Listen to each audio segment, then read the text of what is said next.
এক ছিল ছোট্ট ছেলে, নাম তার রাহুল। সে খুব গরিব ছিল, কিন্তু তার একটা ছোট জমি ছিল।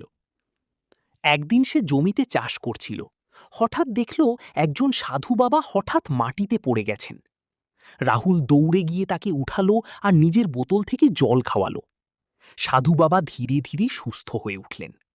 তিনি হাসলেন আর বললেন, তুই খুব ভালো ছেলে, আমি তোকে একটা জাদুর বীজ দিচ্ছি। রাহুল অবাক হয়ে বীজটা নিল। সে মাঠে গিয়ে বীজটা লাগালো আর পানি দিল। পরের দিন দেখল একটা বিরাট বড় টমেটো হয়েছে। রাহুল অবাক হয়ে গেল। রাহুল টমেটো কাটতেই সেখান থেকে অনেক হিরে পড়তে শুরু করলো। কিন্তু রাহুল লোভ না করে গ্রামের সবার সাথে সেই হিরে ভাগ করে দিল। সবাই খুশি হলো আর গ্রামের গরিবি দূর হয়ে গেল।